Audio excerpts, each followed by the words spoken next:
بسم اللہ الرحمن الرحیم۔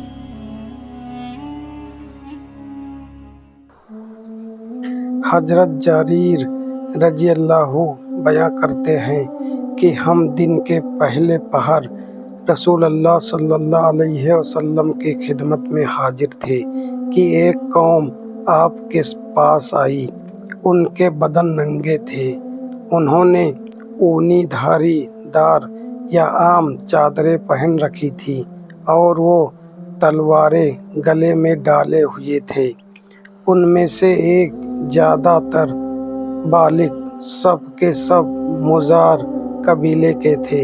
جب رسول اللہ صلی اللہ علیہ وسلم نے ان پر فاقہ کے آثار دیکھے تو غم کی وجہ سے آپ کے چہرے کا رنگ بدل گیا۔ آپ گھر تشریف لے گئے، پھر باہر آئے۔ آپ نے بلال رضی اللہ کو حکم دیا تو انہوں نے اذان دی اور اقامت کہی۔ آپ صلی اللہ علیہ وسلم نے نماز پڑھائی، پھر خطبہ ارشاد فرمایا، لوگوں اپنے رب سے ڈر جاؤ جس نے تمہیں نفس واحد سے پیدا فرمایا اور اسی سے اس کا جوڑا پیدا کیا، اور ان دونوں کی نسل سے بہت سے مرد اور عورتیں پھیلا دی، اور اس اللہ سے ڈرو جس کے نام پر تم ایک دوسرے سے سوال کرتے ہو، اور قرابت داری کے تعلقات ختم کرنے سے ڈرو۔ یقین جانو کہ اللہ تم پر نگراں ہے۔ اور سورہ حشر کی آیت تلاوت فرمائی، اے ایمان والو، اللہ سے ڈرو اور چاہیے کہ ہر جاندار دیکھ لے کہ وہ کل کے لیے کیا کچھ آگے بھیجتا ہے، اور تم اللہ سے ڈرو، بے شک اللہ تمہارے کام سے باخبر ہے۔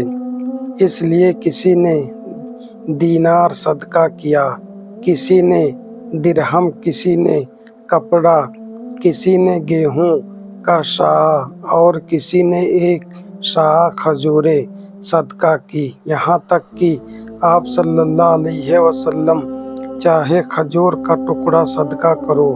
راوی بیان کرتے ہیں کہ انصار میں سے ایک آدمی ایک تھیلی اٹھائے ہوئے آیا، قریب تھا کہ اس کا ہاتھ اس سے اٹھنے سے مجبور آ جاتا، بلکہ مجبور ہی ہو گیا۔ پھر لوگ مسلمان آنے لگے، یہاں تک کہ میں نے اناج اور کپڑوں کے 2 ڈھیر دیکھے، یہاں تک کہ میں نے رسول اللہ صلی اللہ علیہ وسلم کے چہرے کو سونے کی طرح دمکتا ہوا دیکھا۔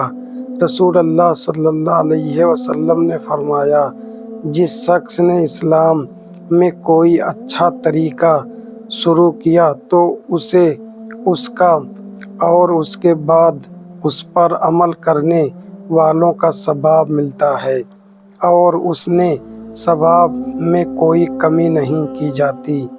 اور جس شخص نے اسلام میں کوئی برا طریقہ شروع کیا تو اس کو اس کا اور اس کے بعد اس پر عمل کرنے والوں کا گناہ ملتا ہے، اور اس کے گناہ میں کوئی کمی نہیں کی جاتی۔